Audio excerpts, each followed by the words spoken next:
Llegamos al final de esta semana para hablar de un tema que realmente merece la pena detenerse en él. Vamos a hablar de la vivienda frente al riesgo de desahucio, de las familias, de todo lo que tiene que ver con la política social de vivienda. Para ello tenemos con nosotros en nuestro plató, en Televisión Extremeña, en este espacio de La Picota, a José María Paredes, conocido de esta casa de los lunes, que hoy lo hemos trasladado hasta el final de esta semana porque él es el coordinador financiero del Servicio de Protección a la Familia en Riesgo de Desahucio, del Observatorio de la Vivienda, del Servicio de Enajenación de la Vivienda, de todo lo que tiene que ver con la política social de la vivienda. Buenas noches, José María. Buenas noches, Fran. Vamos a explicar precisamente qué se está haciendo en esta materia.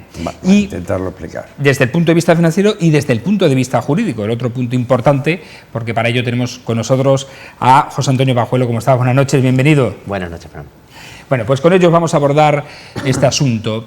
Vamos, para situarnos, para emplazarnos, creo que lo mejor es explicar exactamente qué es el Servicio de Protección a las Familias en Riesgo de Desahucio. Vamos a intentar explicar esta noche, de forma fácil y asequible para todos, de qué se tratan estos servicios que tiene la Secretaría General de la Política Social de Vivienda de la Junta de Extremadura.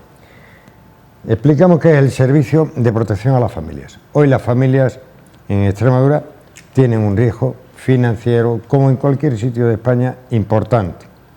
Ante esos riesgos financieros y que por la crisis laboral, por causa económica sobrevenida, tienen ahora mismo un importante problema doméstico, la Junta de Extremadura decidió crear este servicio para protegerles y ayudarles en cuanto a que no haya desahucios en Extremadura por causa económica sobrevenida.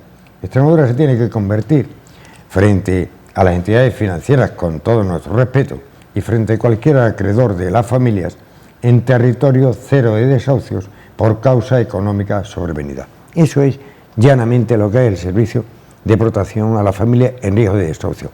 En la Junta de Extremadura y en la Secretaría General de Política Social de Vivienda no admitimos que haya desahucios a la familia por causa económica. ¿Y jurídicamente qué se puede hacer por ello o en ello? Pues en principio, desde el punto de vista jurídico y desde el punto de vista incluso financiero, lo que se ha montado es una red de puntos de atención presencial, concretamente 24 puntos, que están distribuidos por toda la región extremeña y que van a tener un servicio de atención que les va a permitir que el ciudadano tenga una atención cercana a su domicilio durante los 5 días laborales de la semana, de lunes a viernes, y en horario de 10 a 2 de la tarde. Eso es lo que, en síntesis. Esas 24 oficinas están coordinadas por 4 oficinas, por 4 puntos de enlace, y esos 4 puntos de enlace tienen a su vez dependen de un centro de atención telefónica que es al que pueden llamar los ciudadanos, que es el número que aparece en los carteles que tenemos aquí debajo, que es el 924 090616, y al que cualquier ciudadano o cualquier movimiento social de los que afortunadamente están funcionando para pues en defensa de en los mismos intereses de defensa que nosotros estamos defendiendo, es decir, defendiendo a las familias en riesgo de ejecución inmobiliaria, pueden llamar. Ese número de atención telefónica les va a recibir, va a tomarles una serie de datos y lo va directamente a mandar al punto de enlace más cercano de los que existen en la región, de los 4 que existen en la región. Por ejemplo, nosotros estamos en Badajoz, José María está en Mérida, hay otro en Cáceres y otro en Plasencia. Ese punto de enlace se va a poner en contacto en un plazo máximo de 48 horas con las familias y le va a preguntar una serie de datos para conocer en qué se le puede ayudar desde este servicio. Y una vez que nosotros determinemos, que el punto de enlace determine cuál es la forma de ayudar a esa familia, pues le va a pedir una documentación y le va a dar cita en el punto de enlace, en el punto de atención presencial más cercano a su domicilio. Ya digo que hay 24 distribuidos por toda la región, para que vaya allí y un abogado, que es el que es responsable de ese punto de atención presencial, pues le rellene la documentación que necesita para presentarla en el banco o para llevarla al juzgado, de tal manera que podamos ayudarle a que esa situación de imposibilidad sobrevenida de hacer frente a una cuota o bien de un riesgo de desahucio inminente, pues se la puede solucionar. Servís, por tanto, también, supongo que de interlocutor ante la banca. Efectivamente, eso es lo que te voy a decir, pero no solamente ante la banca por riesgo de ejecución hipotecaria, también ante el riesgo de impago o desahucio por alquiler. Con respecto a la banca, nosotros siempre, como personas que tenemos una sensibilidad especial hacia las personas que tienen este problema, antes de convertirse en excluido social, lo que tenemos que hacer es conocer debidamente el problema, analizar las causas, analizar detenidamente, pero cuando hablamos de detenidamente estamos hablando de 24 horas o 48 horas, no estamos hablando de plazos sine die. Esa es la situación que tiene el cliente para presentarle propuestas financieras a la banca.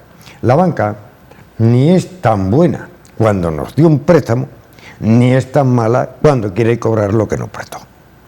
Es simplemente una empresa que con sus intereses intenta cobrarnos lo que nos prestó en un momento determinado, sin que haya tenido en cuenta las circunstancias personales del deudor en un momento determinado. Eso es donde decidimos nosotros. Las circunstancias de un deudor hipotecario han cambiado y nosotros tenemos que llevar a la banca propuestas de reestructuración financiera, de refinanciación financiera, de llegado el momento de acción en pago y llegado el momento, si no somos debidamente constructivos los interlocutores del servicio con respecto al acreedor financiero y antes de perjudicar a la familia, presentarle el código de buenas prácticas bancarias. Es decir, hay una serie de productos que detenidamente analizados se pueden poner en lo alto de la mesa para buscar todo menos el desahucio por causa económica sobrevenida. Eso es lo que intentamos.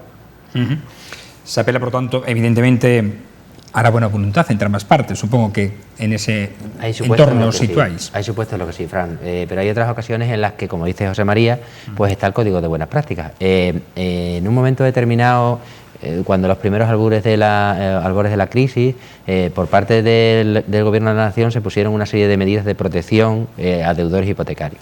Esas medidas de protección a deudores hipotecarios establecen lo que ha llamado José María el código de buenas prácticas, que no es nada más ni nada menos que aquellas personas que se consideran en riesgo de exclusión social pueden de alguna manera solicitarle al banco que de forma obligatoria, ya no es una cosa voluntaria, sino de forma obligatoria, le aplique una serie de medidas sobre su crédito para reestructurarlo. Es decir, si una familia está dentro de esas situaciones, está en riesgo de exclusión social y tiene una serie de circunstancias económicas, puede plantearle al banco una reestructuración de su deuda hipotecaria para poder pagar más cómodamente esa deuda. Imagínate una familia que, por ejemplo, por circunstancias sobrevenidas, como decía José María, deja de ingresar o ve disminuidos sus ingresos en un 50%. Lo que no es normal es que siga, si tiene unos ingresos, por ejemplo, de 600 euros, siga pagando una cuota hipotecaria de 500 euros, porque con 500 euros no se vive. Está calculado más o menos que una familia puede afrontar una cuota hipotecaria, puede invertir en vivienda en un 25% aproximadamente de sus ingresos. Entonces, todo lo que sea a partir de ahí ya da lugar a una situación que es penosa para las familias y que además va a una situación de impago que es a la postre lo que los bancos también quieren evitar, ¿no? Porque los bancos también quieren pues evitar las ejecuciones hipotecarias y no quieren que existan esas situaciones de impago. ¿Qué sucede? Que esas medidas del Código de Buenas Prácticas permiten que el banco le estudie una reestructuración. Si no es viable esa reestructuración, es lo que decía José María, entonces cabe la posibilidad de que entreguen en pago su vivienda y cancelen totalmente la hipoteca. Y dices tú... ¿Y se puede hacer con esta ley hipotecaria que tenemos? Perfectamente se puede hacer. La familia no queda en la calle porque puede acogerse, si está dentro de esos supuestos, a un alquiler social, y ese alquiler social le va a garantizar que va a estar por lo menos 3 años en régimen de alquiler en su propia vivienda y con una renta que además está tasada por esas medidas de protección, que es un 3% de la cantidad que adeudara en el momento en el que se produce la dación. Es decir, imagínate que en el momento de la dación debía 100.000 euros, pues un 3%, serían 3.000 euros, sería la renta anual que tendría que pagar la familia por vivir de alquiler en su propia vivienda. Claro, el sistema se complementa porque, bueno, ya decimos, pues 3 años es un corto plazo. El sistema, nuestro servicio precisamente, la utilidad de nuestro servicio es que nosotros podemos complementar eso mediante el asesoramiento a la familia para que en un momento determinado, si esa situación habitacional no existe o no entra en el Código de Buenas Prácticas, nosotros sí que podemos asesorarla para que, pues para buscarle otras salidas de las que tiene en funcionamiento la Junta de Extremadura, como puede ser acceder a una vivienda de promoción pública o, por otro lado, acogerse a una ayuda al alquiler de las que van a salir próximamente en virtud de los decretos reguladores que se han aprobado hace nada. Esos decretos lo que van a permitir es que una familia pueda buscar una vivienda, concertar un alquiler y la Junta de Extremadura le va a pagar un porcentaje de ese alquiler en función de los ingresos del inquilino directamente al propietario. Con lo cual, ese miedo que puedan tener los propietarios en un momento determinado a alquilar su vivienda para un alquiler de este tipo se pierde, porque le está garantizando a la Junta de Extremadura que un porcentaje de ese se lo va a pagar directamente a él. Pero es más, nuestro servicio, durante luego la vida del arriendo, se va a hacer cargo de si hay alguna incidencia, nos pueden llamar a nuestro centro de atención telefónica, al mismo número que estamos hablando ahí, y nosotros nos encargamos de resolver esas incidencias. Con lo cual, vamos a fomentar que exista esa posibilidad de alquiler social que a lo mejor no podemos darle cobertura por el parque de viviendas de promoción pública. Todo esto viene derivado indudablemente de la crisis económica y de la burbuja inmobiliaria que en su día hizo propietarios, afortunadamente, a muchas familias, pero que hoy se ven ante ese riesgo por la disminución de ingresos a la que aludía antes José Antonio Pajolo. ¿Cuál sería el perfil de esas familias que se encuentran en esta situación y que pueden acudir a este servicio? Mira, desde que lleva en marcha el servicio y el call center, curiosamente, el teléfono ciudadano que decía antes José Antonio, 924-090616, lleva en funcionamiento desde el día 21 de noviembre. Yo te puedo decir al día de hoy, esta mañana, 435 actuaciones, más de 187 ciudadanos atendidos, y de todos los perfiles, no solamente a la persona que no puede pagar el alquiler, no solamente a la persona que ya ve dificultades en pagar su cuota y ya quiere buscar una situación de aminoración de su cuota hipotecaria al banco antes de incurrir en la morosidad. También nos llegan casos que tienen cierta metástasis, ¿no? No vamos a engañarnos, que llevan en ejecución hipotecaria 5 años y ahora el banco ejecuta. También tenemos casos donde el banco ya ejecutó la sentencia y las familias ahora reciben una orden de desahucio del propio entidad. Es decir, los problemas son dispares y tanto como la familia y el ciudadano que recurre a nuestro teléfono o a nuestro asesoramiento. Pero yo haría una pregunta, me hago una pregunta todos los días. Sin empleo, con la crisis económica que tenemos y laboral, y sin vivienda,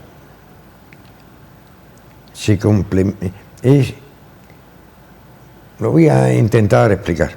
¿Hay suficiente características de un español digno? La vivienda y el empleo son uno de los mayores valores de la dignidad de cualquier ciudadano. Están recogidas en la Constitución. Que están recogidas en la Constitución, pongámoslo en valor. Eso es lo que estamos haciendo, poner en valor el valor de la gente, porque los ciudadanos, a nadie le gustan que le llamen incumplidor, a nadie le gustan que le llamen moroso, porque eso nos daña personalmente. Lo que espera del teléfono y de la gente que trabajamos en el servicio de protección a la familia es otra cosa diferente.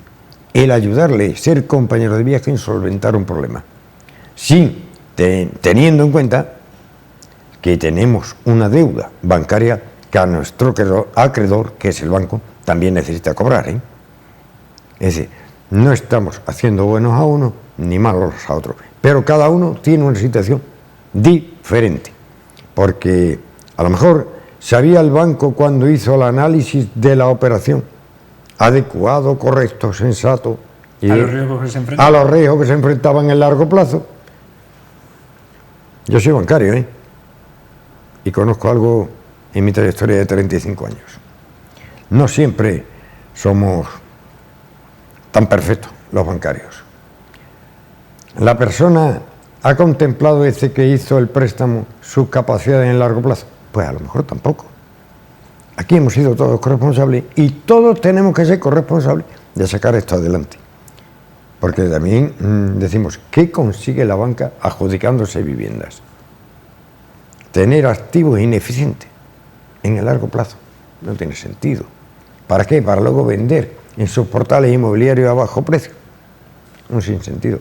Hablemos de soluciones a la familia, soluciones habitacionales, soluciones con cordura. Y lo que decía José Antonio, el nuevo decreto de ayudas al alquiler de la vivienda que ha hecho la Junta de Extremadura, me parece que fue el día 21 o el 25 de enero que se ha publicado, es un paraguas para todas las familias que tengan este problema. Si no podemos darles viviendas de VPP, de promoción pública, porque no tengamos para todos, y ahora hablaremos de eso si no te importa, también decimos, oye, busquemos soluciones habitacionales.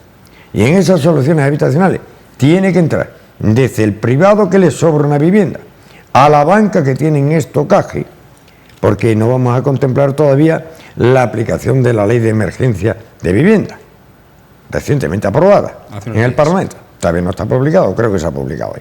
Pero digo, oye, busquemos antes que los legalismos puros y duros la negociación. Si la negociación nos lleva a quitar familias de la exclusión y que se vayan solucionando y disolviendo los problemas que se han creado en el largo plazo, no de la noche a la mañana.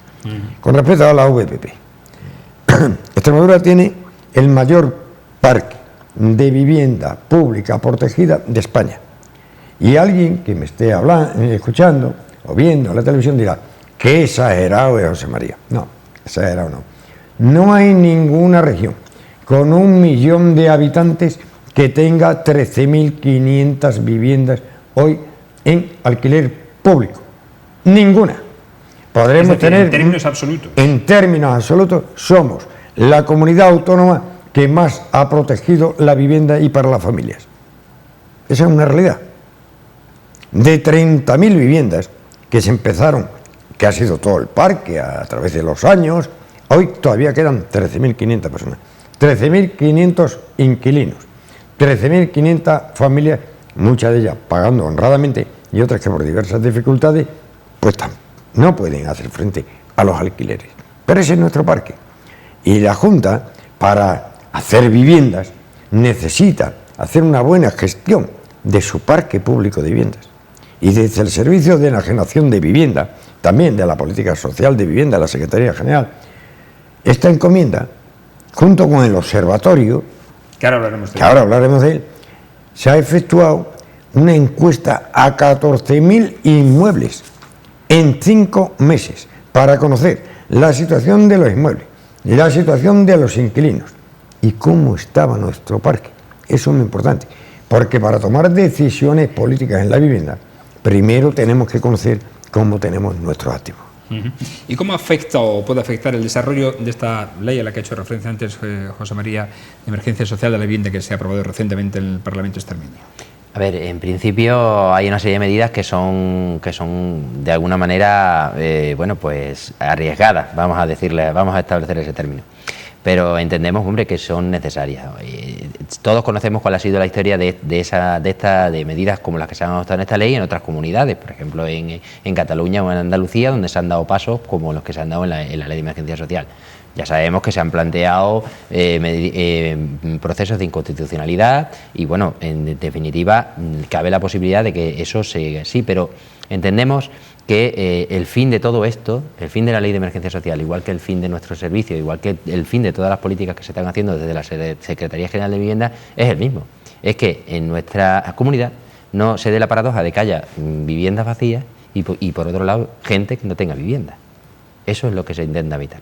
De ahí, pues eso, la ley de emergencia social, para intentar de alguna manera, bueno, pues adquirir una serie de... que entren en la bolsa de alquiler una serie de viviendas que nosotros entendemos que se pueden poner a disposición de la familia y que no están dando ningún resultado. Únicamente lo que están es paralizadas ahí, vacías, sin ningún tipo de uso y, por otra parte, podían estar dando un servicio perfectamente a la familia. Para eso, el decreto de ayudas al alquiler y la bolsa de alquiler privada que se va a crear, lo que va a incentivar es eso, mediante la fórmula que yo te comentaba antes, Frank.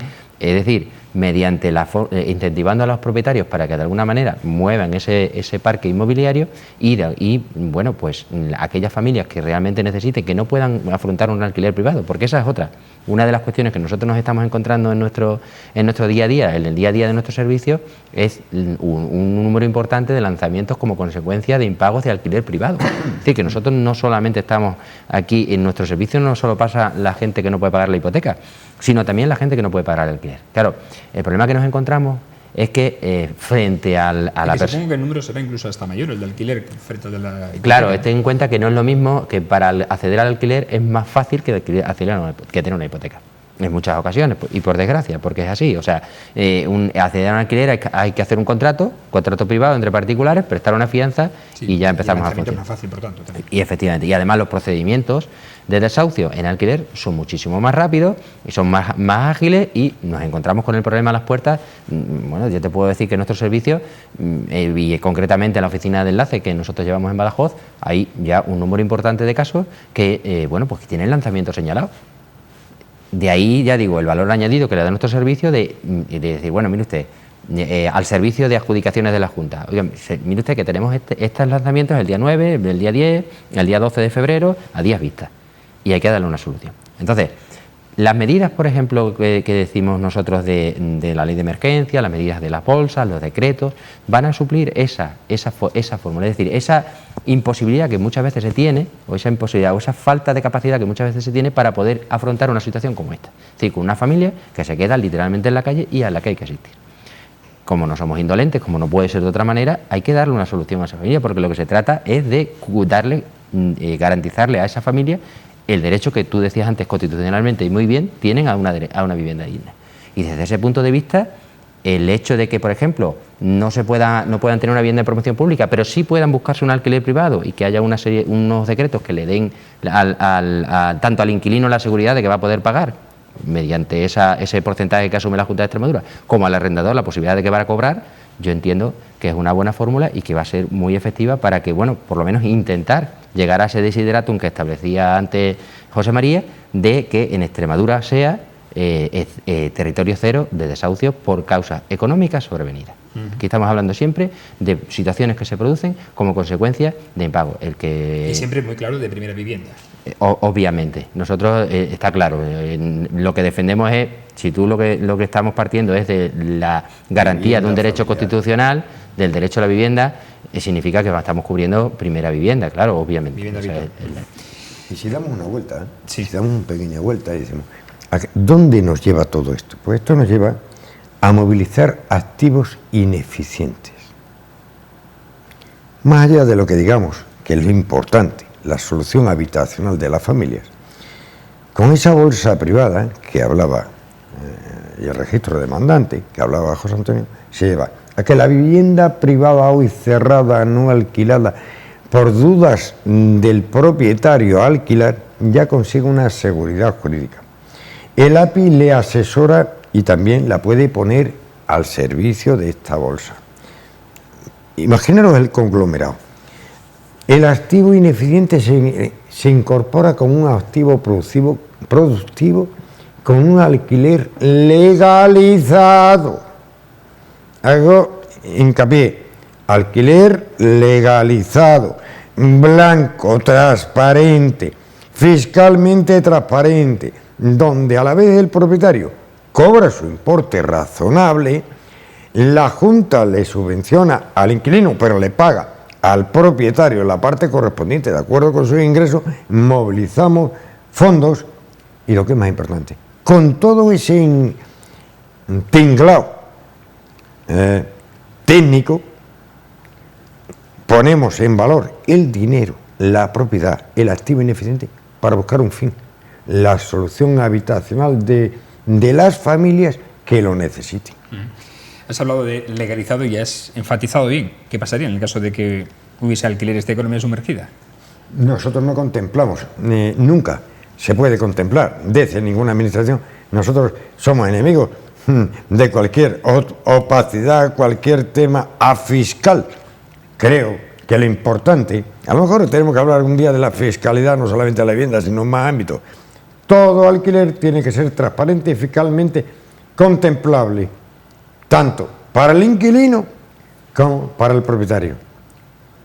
Aquí no hay economía sumergida, aquí es transparencia. Ninguna administración pública va a permitir nunca que haya este tipo de tropelía y cosas de cortadillo y rinconete tan aficionado a la picaresca española. Esto es tema público y, como todo el tema público, transparencia absoluta. Y luego con otro valor añadido, además, que nosotros en las viviendas que entren en esa bolsa pública o la bolsa privada, la vamos a revisar, nuestros técnicos la van a revisar. ¿Para qué? Para que cumpla con las condiciones de habitabilidad.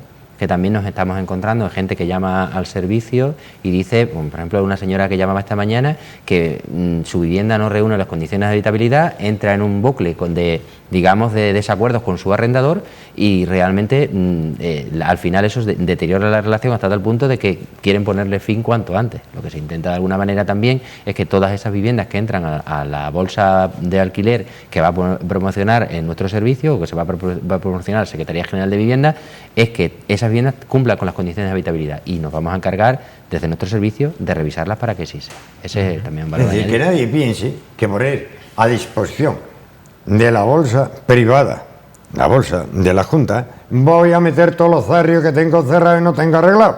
No, primero que arregle el zarrio, lo ponga después a disposición dignamente, porque eso va a ser ocupado dignamente por inquilinos que dignamente van a pagar con la ayuda de la Junta un alquiler digno por esa vivienda. No estamos hablando de alquileres de lujo, estamos hablando de que tengan las condiciones mínimas de habitabilidad, es decir, que tengan luz, que tengan agua, que en un momento determinado tengan pues lo básico, el equipamiento básico imprescindible, como puede ser una cocina o puede ser un calentador, en fin, lo básico. No estamos hablando de hecho, pero tampoco estamos hablando de chozo. Efectivamente. El que quiera vender chozo, que lo vaya a vender a la feria de Zafra. Aquí tiene que poner a disposición de los ciudadanos lo más digno que pueda usar dignamente como a él le gustaría utilizar. Claro, efectivamente. Con seguridad jurídica y cobrando. Lo básico.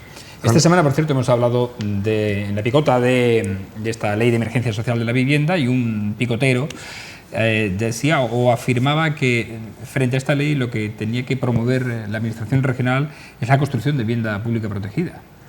¿Qué opináis?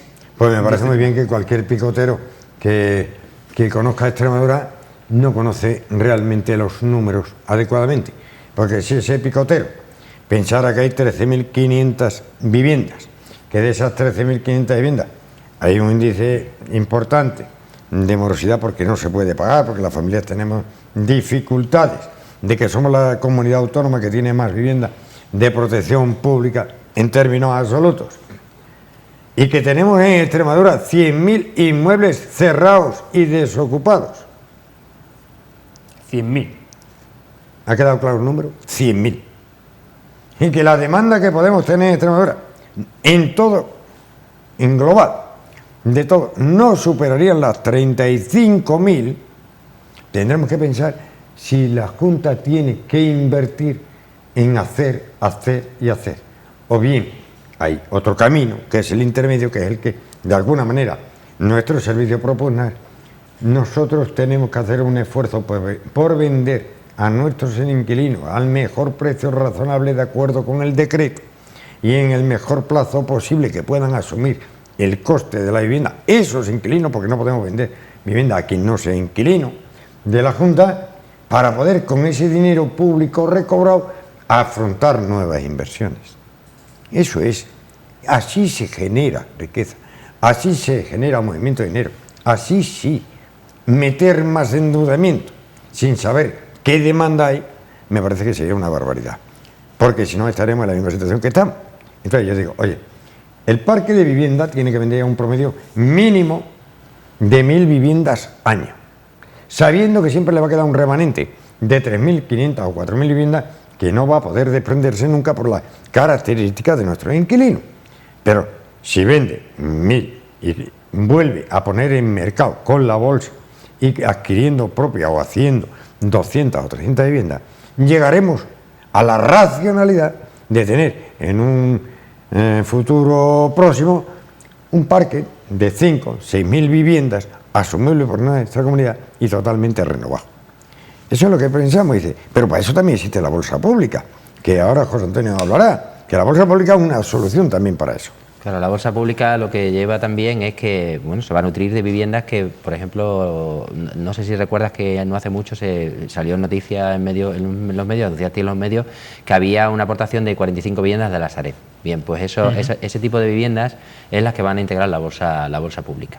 Entendemos que, como bien decía José María, que existen una serie de activos ineficientes que las entidades financieras, incluso las administraciones, tienen y distintos colectivos tienen, digamos, que no están ocupando y que de alguna manera pueden ser aportados a esa bolsa de alquiler pública y mediante un sistema como puede ser el decreto de ayuda se le puede dar de cobertura. Ojo, no estamos hablando de ceder viviendas porque en realidad nunca se hacen viviendas gratuitas, se trata de cederlas en régimen de alquiler, pero en un alquiler que sea asequible a las familias, que la familia extremeña que tenga un determinado, en unas determinadas circunstancias económicas, pueda afrontar ese alquiler en unas condiciones, digamos, que sean asequibles para ellos. Se firmó recientemente la cesión de las Sareb en un convenio. 45 viviendas que tienen que delimitar el número de viviendas y los núcleos poblacionales que son, pero con una exigencia, viviendas desocupadas y viviendas en perfecto estado de revista para alquilar en alquiler social.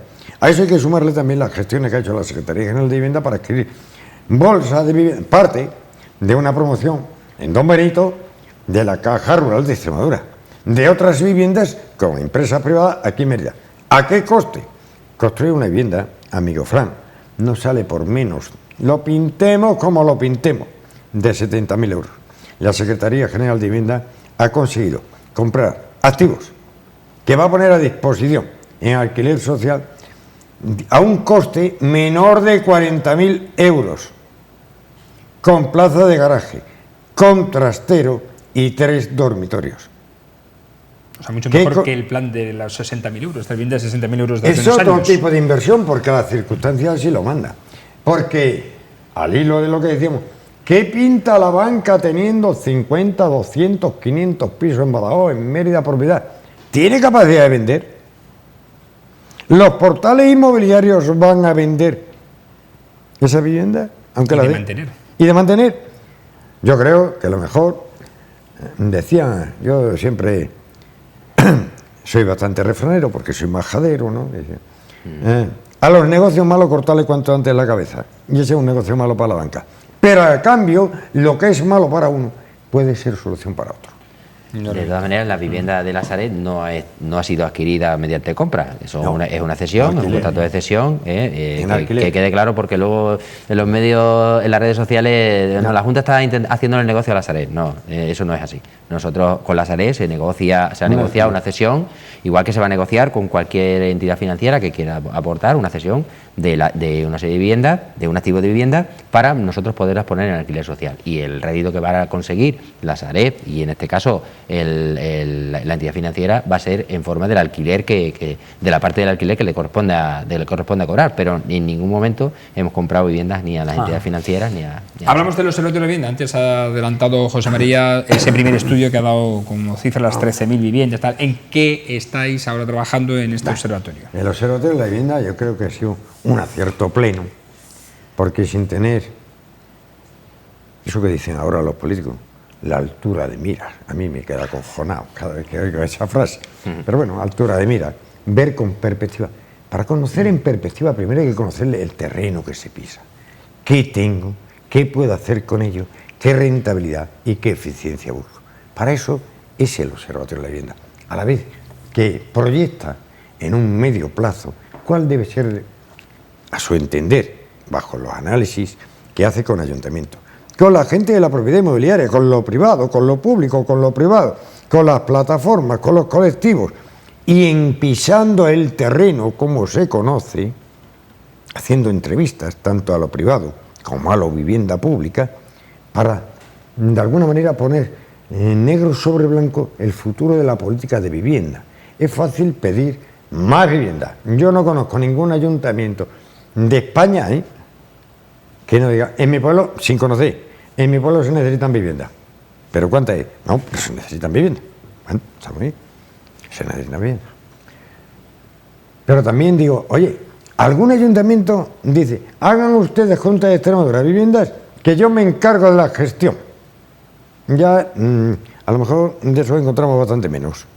Porque hay que pagar un IBI, hay que pagar reparaciones, hay que llevar el control administrativo, el control de los alquileres, el control de la gestión. Y para todo eso vale el observatorio. Pero no solamente para eso, también tenemos que hacer un mapa de endeudamiento Y tenemos que saber qué tipo de endeudamiento financiero, hipotecario tenemos las familias extremeñas en nuestro conjunto, y sí por zonas, y con las entidades, para ver cómo está drenada nuestra capacidad de pago y cuál es nuestra riqueza real. En el mundo de la vivienda estamos hablando. Pero aparte de eso también hay que hacer una evaluación psicosocial de las personas y familias que están integradas en el problema de ejecución inmobiliaria o de riesgo de exclusión. También hay que saber qué planteamiento de vida tiene, porque lo importante, lo decíamos antes, el empleo y la vivienda, pero sobre todo una cosa, la gente. Si tú no conoces a la gente que tiene dificultades, difícilmente vas a actuar con unas soluciones creíbles y viables para gente que desconoces.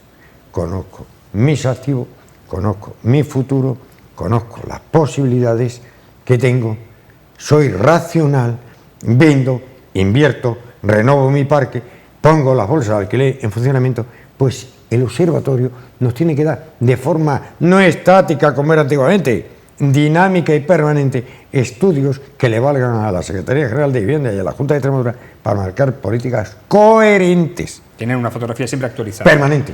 Totalmente. Ese Yo es el creo observatorio. que, bueno, que aquí ha habido un momento en el que, por faltas, por ejemplo, de instrumentos como ese, de que no dejan de ser cámaras que se ponen para intentar conocer la situación real, es decir, hacer políticas a ciegas, yo creo que es un error. Yo creo que las políticas hay que hacerlas sabiendo perfectamente dónde tienes que actuar, porque lo que se busca es que la política sea útil. Y al hilo de eso, lo que os comentaba, aquí ha habido una época en nuestra región, igual que a nivel nacional, en la que, bueno, pues ese tipo de instrumentos no existían, ese tipo de instrumentos de observación no existía. ¿Qué ha sucedido? Pues que la situación de las familias le llevaba a organizarse, por ejemplo, en movimientos ciudadanos. El otro día nosotros hemos, bueno, pues dentro de este periplo que estamos haciendo para dar a conocer el servicio, pues hemos ido y nos hemos estado sentando con los movimientos ciudadanos. Léase plataforma antidesahucio, léase campamento dignidad. Concretamente en la plataforma se me planteaba una cosa curiosa, porque yo decía, vamos a ver, nosotros lo que buscamos, nuestra tendencia es que ustedes desaparezcan. Enseguida la voz decía, oiga, ¿usted qué quiere? ¿Que las plataformas no funcionen? No. Lo que queremos es que la situación de los ciudadanos se solucione de tal manera que no tengan que buscar la solución, como han ido haciendo hasta ahora, en los movimientos sociales como ustedes. Es decir, eso será un síntoma de que hemos solucionado, de que realmente hemos conseguido la solución al problema. Para eso es para lo que es útil instrumentos como el Observatorio de la Vivienda, para que realmente sepan de primera mano cuál es la situación de la familia y se adelante. Mira, nosotros también hay una parte del servicio que os llamaría antes a la hora, y vamos a volver un momentito solamente sobre el tema del servicio de protección. Hay una pata que nosotros a la hora de montar el servicio, de diseñar el servicio, nos preocupaba, que era por qué la familia se había metido en una situación, por ejemplo, que lo hubiera llevado en la generación de la hipoteca, que lo hubiera llevado al impago. Es decir, ¿hay una falta de educación financiera en esa familia? Puede ser, pero lo que sí es cierto es que a lo mejor esa familia, cuando concertó la hipoteca o cuando concertó el alquiler, simplemente porque también es una transacción económica, no se sentó y no analizó si a largo plazo podía cumplir o no podía cumplir con esa obligación que estaba contrayendo. Nosotros desde el servicio, una de las patas fundamentales de él, aparte de las que ya hemos señalado, es esa política preventiva, esa forma de actuar preventiva. ¿Cómo lo hacemos? Mediante un scoring, una herramienta que tenemos, mediante la cual la familia, ante la concertación de una hipoteca o de un alquiler, puede venir y mire usted, estos son mis ingresos y estos son mis obligaciones. Yo tengo que pagar esto, tengo que pagar esto otro, tengo que pagar esto otro. Y mire usted, me están planteando un alquiler de 200 euros. Es tan sencillo, nosotros cogemos, lo metemos en la herramienta y decimos, mire usted no puede permitirse más de 150. No puede meterse. O sí, usted puede perfectamente meterse porque a largo plazo, no estamos hablando a corto, sino a largo plazo usted va a poder cumplir. Eso, digamos, es realmente parte, lo podemos conocer tanto por la herramienta que te digo como por instrumentos como el observatorio, que entendemos que a través de la elaboración de ese mapa de endeudamiento que decía José María, nos va a dar una fotografía de cómo está la situación de endeudamiento en nuestra región y cómo podemos afrontar desde nuestro servicio para subsanarla. Claro, estamos hablando de que estabais diciendo que más de un 25% dedicado a la vivienda de los ingresos no sería recomendable, y durante la burbuja hay familias que se han endeudado hasta el 40 y el 50% de sus ingresos. En cuanto ha fallado una de las patas de los ingresos en una pareja pues en el que tenían un trabajo, ya empiezan todos los problemas. Pero decíamos lo siguiente, oye, ¿y esto es posible? Esto es posible, esto lo pusimos en marcha en 1 de agosto. Se han hecho casi 14.000 visitas. El call center ha funcionado solamente en un mes, el 21 de noviembre, 28 de diciembre, 27 días laborables, más de 1.500 llamadas, más de 418 actuaciones con familias en riesgo de desahucio, 168 ciudadanos, más de 35 paralizaciones ya conseguidas. ¿Y esto es posible? Sí, es posible. Pero es posible por un tema muy importante, en la colaboración ciudadana, responsable y profesional que están teniendo las trabajadoras sociales de nuestros ayuntamientos, nuestras comunidades, mancomunidades y de la comunidad autónoma. Ellas son una pieza fundamental en conseguir los objetivos. ¿Por qué? Porque con su asesoramiento, con su conocimiento de las familias que están en riesgo de exclusión, nos aportan a nosotros un plus de presentar propuestas viables a las entidades financieras para paralizar, o a los propietarios para paralizar los lanzamientos de desahucio. Y yo quería hacer desde aquí un reconocimiento a todas las trabajadoras y trabajadores sociales de Extremadura, porque son una parte muy importante. Algo que no... Son los grandes conocedores de los problemas. ¡Claro! Si tú no conoces para solucionar, hay que conocer. ¿Y quién te aporta ese conocimiento? Tú podrás tener mucho conocimiento del scoring, de las técnicas bancarias, de las técnicas jurídicas, pero si no conoces a la gente, a las personas, las técnicas no valen. Por cierto, una pregunta, ¿qué es el servicio de recobro? El servicio de recobro es... Bueno, nosotros, las viviendas son patrimonio de la Junta, es patrimonio público, tiene un índice importante de morosidad por lo que antes hemos hablado, crisis laboral, crisis del empleo, crisis económica, que llevamos inmersos muchos años, y las familias que están alquiladas, que no son propietarios, sino que el propietario es la Junta, ellos son alquilados, pues también han tenido dificultades. Y ahora estamos en un proceso de saber en qué situación se encuentra cada una de las personas que debe cuotas. ¿Quiere esto decir? No.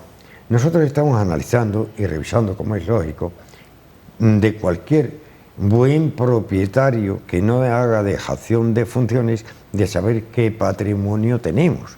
Y ahí está la Junta, que quiere saber su patrimonio público, cómo está, pero también quiere saber cómo está la vida de los ciudadanos que le tienen alquilado su patrimonio. Y eso es un servicio de recobro, pero un servicio de recobro diferente. Aquí esto no es las financieras, esto no son las compañías de seguros, esto no es la banca, no, es un servicio armónico. ¿Y eso qué es un servicio armónico? Yo no puedo llamar por un teléfono a alguien y decirle: Juan, me debe usted 8 recibos y voy a hacer... No, perdón, sí. Ese servicio es más antiguo, como decía Ibarra, que el hilo negro. Más antiguo el café migao. Ahora toca la comprensión por la situación de la familia. ¿Qué situación tiene usted? ¿Cómo podemos aportar soluciones entre ambos para buscar la mejora del recobro de aquello que se le debe a la Junta? Pero bueno, no es porque le dé un recibo, ni 2, ni 3, ni 4, ni 5, ni 6, ni 7, ni 8, ni 9, ni 10, ni 11, ni 12. No, ¿me estáis escuchando? Nosotros no podemos correr también el riesgo sistémico del efecto llamada al impago. Eso tampoco es responsable. Cuando una persona nos da una vivienda, nos adjudica una vivienda en alquiler, con unas condiciones, nosotros las asumimos y nos pueden variar esas condiciones, indudablemente. Las condiciones laborales, y estoy diciendo condiciones económicas, y voy a mi trabajadora social, le hago una propuesta razonable y punto, y no pasa nada. O pido una moratoria del pago, también es una solución.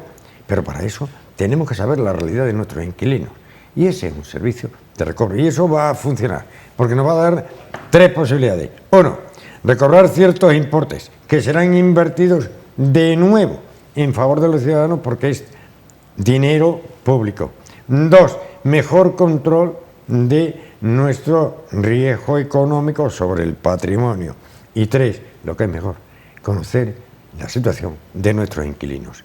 Aunque hemos hablado de un servicio de recobro, lo que queremos saber es cómo podemos mejorar la eficiencia de aquellos bienes públicos que tenemos alquilados en beneficio de todos los ciudadanos que con nuestros impuestos hemos procurado que las familias tengan esa vivienda. Está claro, Fran, que nos hemos encontrado dentro de esa labor que ha hecho el observatorio de estudiar las 13.500 viviendas que hay en el parque público de Extremadura, de saber cuál era la situación. Y nos hemos encontrado con muchas situaciones en las que pues se ha producido una situación de descenso de las circunstancias económicas y, sin embargo, la familia no ha tenido los recursos como para decir, oye, voy a pedirle a la Junta de Extremadura, o no los ha conocido, o a lo mejor simplemente pues no ha tenido acceso a la suficiente información como para decir, oye, que yo puedo pedirle a la Junta de Extremadura una minoración de mi renta. Es decir, y eso está generando una situación de impago que a lo mejor, si nosotros, mediante ese sistema que vosotros llamáis de recobro, yo lo llamo mejor de regularización, que suena bastante mejor, se puede estudiar la situación de la familia y decir, mire usted, su circunstancia es que ahora mismo no puede usted afrontar una renta de una vivienda de promoción pública de 100 euros, a lo mejor puede afrontar 50, y lo que hay que hacer es minorarla y ver fórmulas para ver ese adeudo cómo se puede hacer. Es decir, que nadie se asuste porque recibe una llamada del servicio nuestro diciéndole, oiga, usted debe tantos recibos y tal, porque lo que se va a buscar, como decía José María, es en primer lugar ver por qué se ha producido esa situación de impago, que yo creo que es básico y fundamental, y después ver un poco cuál es la forma que tenemos de arreglarla. También, como decía él, nos podemos encontrar con circunstancias, porque de todo hay en la viña del Señor, por así decirlo. Es decir, que nos encontremos con gente que no paga porque no le dé la gana. Eso también sabemos que puede producirse, puede llegar a producirse. Pero en ese tipo de situaciones, ahí entendemos que entrar también para, de alguna manera, como él dice, ser buenos arrendadores, ser buenos propietarios y de alguna manera garantizar la eficiencia de un parque público, que es eso, que no es de nadie, que es de todos los extremeños y de todas las extremeñas. Ajá. Aquí teníamos dos soluciones en esta obra, como en todos lados, como todas las cosas de la vida. Una solución de ciudadanía digna o una solución, para mí, especulativa del dinero. La Junta de Extremadura ha optado por la primera, solución digna para la ciudadanía. Porque la otra solución ya la hemos probado, que era coger el parque de vivienda pública, como han hecho algunas comunidades de otra política, y han metido su parque público a fondo de inversiones, y ahora ejecutar y echar gente a la calle. No, aquí se ha optado por lo contrario. Conozcamos nuestro parque, pongamos soluciones a nuestro parque, demos las mejores condiciones para que nuestros ciudadanos que sean inquilinos y quieran comprar, compren, para que vayamos regularizando esta situación y para volver a hacer una bolsa de viviendas públicas y privadas que sean soluciones habitacionales para los ciudadanos. Eso es mucho más complicado que llamar a cualquier fondo de inversión europeo, sentarse en una camilla, ponerle precio especulativo, dame los billetes y vuelo. El problema es ya del ciudadano como el fondo de inversiones, aquel que vive en la City o en Frankfurt y que no quiere saber nada ni de los Gómez, ni de los Paredes, ni de los Sánchez, ni de los Rodríguez, ni de los problemas que tiene de la renta básica, de la pensión del abuelo que soporta a la familia. Aquí se opta por una política de la gente. Esa política de la gente sería imposible si no hacemos política social de vivienda. Hay una cuestión que quería abordar, porque estamos hablando en todo momento de personas físicas, de familias, pero también las hipotecas afectan a las empresas. Correcto. ¿De qué manera se puede solucionar también este tema? Bueno, en principio esto es Vox Populi, o sea, en los foros que se manejan de hipotecas es claro que cuando uno tiene una empresa o que tiene no es una unidad familiar, para entendernos, tienen muchísimas más dificultades porque toda la normativa, toda la jurisprudencia que se ha generado alrededor, por ejemplo, de las cláusulas suelo, que ahora si quieres hablamos de ellas, sí, de las cláusulas suelo, Es decir, de la nulidad de las cláusulas, cuando la cláusula suelo se basa en una nulidad de una cláusula. Bueno, pues toda esa jurisprudencia y toda esa digamos, normativa y todo ese boom que se ha creado en relación a esa nulidad de esas cláusulas se ha creado en base a la Ley de Consumidores y Usuarios. Y claro, la Ley de Consumidores y Usuarios considera consumidor y usuario a una persona física, no considera consumidor y usuario, por ejemplo, a una empresa.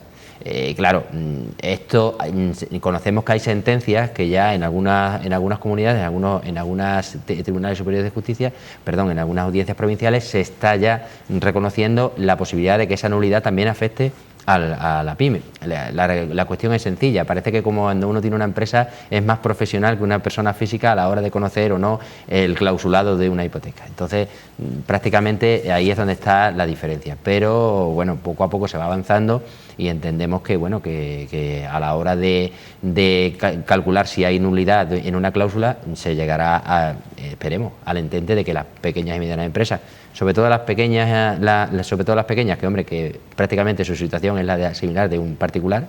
Sí. El autónomo. Efectivamente. La microempresa, ¿no? Pues La eso se microempresa. soluciona. Esa es una gran parte del problema también. Dice, ¿cómo podemos ayudar al autónomo y a la pyme, que también ha sufrido? Porque imagínate un farmacéutico que ha hipotecado su casa para comprar un despacho de farmacia. Imagínate, a ti, Fran, que has tenido que hipotecar tu casa para montar esta ventana al mundo nuestro, que es Televisión Extremeña.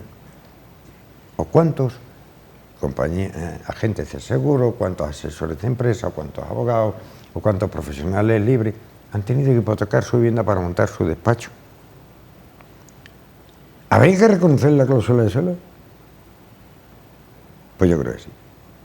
Sensatamente. Pero sí. Porque he hipotecado mi vivienda y la que corre el riesgo no es mi negocio, es mi vivienda. Puede verse afectada. Se ve afectada. Esa microempresa y ese autónomo tiene que estar protegido. Y va a llegar tiempo al tiempo. Dice, ¿y de dónde van a pagar el montante de los 4.500 millones de euros? Cuando uno dice, no va a haber problema, voy a reconocer todo. Todo extrajudicial y para adelante como los Alicantes. Nada más que reclamación y yo pago. Me parece maravilloso. Yo deseo que todas las entidades tomen esa decisión y así ni hay que preparar papeles. Vamos, rellenamos los ciudadanos el documento, nos lo dan registrado y fechado. De momento solo 2. Yo quisiera que fueran todas. Pero cuando hablamos de 4.500 millones, y también estamos hablando de algo que está por ahí en la nebulosa, que ya hay sentencias, como son los gastos de constitución del contrato hipotecario. Cuando estamos hablando de más de 1,5 millones de personas afectadas, cuando estamos hablando que el autónomo también está presionando con su CEPIME en los foros que debe presionar como buen lobby que es, para que esto se reconozca, la pregunta siguiente es, ¿hubo suficiente dinero con el rescate bancario para afrontar todos estos riesgos que va a conllevar para la banca? Eso lo podemos quedar para otro programa. Lo hacemos, lo quedamos. En cualquier caso, tenéis también un servicio para atender a aquellos usuarios que no saben si están afectados o no por una cláusula de suelo, o si lo están y lo saben, cómo actuar. Pues en principio el servicio se arbitra, es muy fácil acceder a él a través del número que siempre repetimos, que es el 924090616. Pueden llamar, el personal que le atiende ya tiene las instrucciones precisas para dar información suficiente sobre qué es la cláusula suelo y ayudar al ciudadano que llame a identificar si su hipoteca la tiene o no la tiene. Es decir, ¿puede una familia ir con su hipoteca, con su escritura, a que se la reviséis? Perfectamente, nosotros le vamos a decir si la tiene o no la tiene. Y a partir de ahí, incluso... Y darle los formularios. Efectivamente. Pueden llamar... Y ella va al banco y ya tienen servicios gratuitos. Pueden llamar al teléfono y el teléfono le pide un correo electrónico y le mandan. Y también se lo mandamos por correo electrónico. E incluso se lo pueden descargar de nuestra página web, que es intermediacionvivienda.ex.es. Que, bueno, el Observatorio de la Vivienda. Exactamente. Que tanto en cláusula suelo como en lo que hablaba José María antes de la reclamación de los gastos de formalización de la hipoteca, que eso, bueno, la diferencia entre una cláusula y otra, o de una reclamación y otra, es que una, como sabéis, como sabe todo el mundo, está regulada por un decreto que acaba de aprobar, un Real Decreto Ley que acaba de aprobar el Gobierno no hace mucho tiempo, hace una semana concretamente, y sin embargo lo de la reclamación de los gastos no tiene esa reclamación regulada por Real Decreto Ley. Se basa en una sentencia del Tribunal Supremo y lo normal es que esa tramitación o esa devolución pues se traslade a través de esa sentencia del Tribunal Supremo en las sentencias venideras, pero claro, de momento no hay nada establecido ni tampoco es seguro que se vaya a conseguir. Pero bueno, en principio nosotros hemos puesto a la disposición de los ciudadanos esa fórmula de reclamación por si en un momento determinado determinan que quieren reclamarla al banco y bueno... cualquier televidente... También atendéis, por ejemplo, la reclamación de los gastos de registro hipotecario, que ahora, por cierto... Eso es de lo que hablaba. De eso estamos hablando. Sí, pero también cualquier televidente bien intencionado puede pensar tranquilamente esta noche de viernes en su camilla, oye, esto va en contra de la banca. Nada más lejos de la realidad. Nosotros lo que entendemos es que somos un servicio a favor del ciudadano ante un problema que se le puede ocurrir de exclusión por riesgo hipotecario en su vivienda, que ha habido la connotación de las cláusulas, la connotación importante de las cláusulas de suelo, la anécdota de momento de la sentencia de los gastos de constitución, registro, notario, de los préstamos hipotecarios, pero no más lejos de la realidad. Mira, la Secretaría General de Política Social y de Vivienda de la Junta, lo primero que hizo fue sentarse con una mesa de entidades financieras y poner todo esto en valor. Dicen, miren ustedes, Liberbank, Ibercaja, Caja Rural de Extremadura, Banco Santander, BBV, CaixaBank, bueno, todo el espectro bancario importante. Miren ustedes, esto es lo que vamos a montar, vamos a presentárselo a ustedes y vamos a ver cómo llegamos a unas políticas de entendimiento, no de estar frente a frente. Nosotros evitamos cualquier cacerolada, huimos de esos temas. Creemos que a la banca, igual que a cualquier negocio o empresario que se precie, el razonamiento, las propuestas y los acuerdos son mejores que muchas voces que a veces nunca sobran, y caceroladas. Entonces, eso también hay que ponerlo en valor, porque a la banca también le interesa, a esa mesa de entidades financieras, le interesa su reputación. Un banco sin reputación, una entidad sin reputación o perdida la reputación, es como aquel futbolista o aquel torero que varias veces lo han sacado los guardias civiles de la plaza. Igual, vamos a poner ese símil taurino. Y como no vemos que a nadie lo saque con pitos y broncas, lleguemos al mejor entente del toreo de salón. Y ese toreo de salón es un sello reputacional que están dispuestos los ciudadanos, los colectivos, el Instituto de Consumo, en otorgar a aquellas entidades que tengan el mejor comportamiento ante todas estas circunstancias ciudadanas para con los extremeños, con el fin de reconocerles que ellos también son parte positiva de la solución de este problema. Está claro, ahí está clarísimo, ese sello reputacional va a tener tres patas muy importantes que también se le han planteado y que además con buena recepción por parte de las entidades financieras. Es cierto, hay que decirlo, no hay en ningún momento frentismo, en ningún momento, sino todo lo contrario, ánimo colaborativo. Y bueno, las tres patas en las que se va a basar ese sello reputacional, que insisto en lo que dice y abundo en lo que dice José María, va a ser sus propios clientes, las propias asociaciones de consumidores, quien se lo va promovido en este caso por nuestro servicio, se lo va a conceder a los bancos, es en primer lugar que establezcan canales de interlocución directa para todas estas cuestiones que tenemos que hacer nosotros de intermediación. Es decir, que no tengamos que ir, como ha sucedido, como ha estado sucediendo hasta el momento, tengan que ir a la puerta del banco a montarle la cacerolada a nadie, no, o hablar con el director y el director lo tiene que elevar. No, nosotros le hemos pedido y han visto con buenos ojos el que haya un canal de interlocución directa con una persona que ya se encargue específicamente en el banco de esto. De hecho, no hace mucho estuvimos hablando y nos sorprendió gratamente que, por ejemplo, el BBVA tiene un departamento de política institucional de vivienda, con lo cual es un buen síntoma.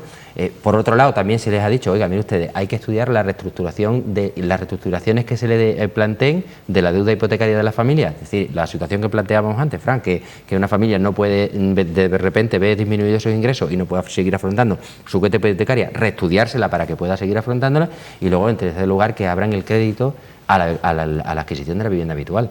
Es decir, que permitan que las familias pues tengan esa posibilidad de acceso a la vivienda, a su derecho constitucional de la vivienda a través del crédito.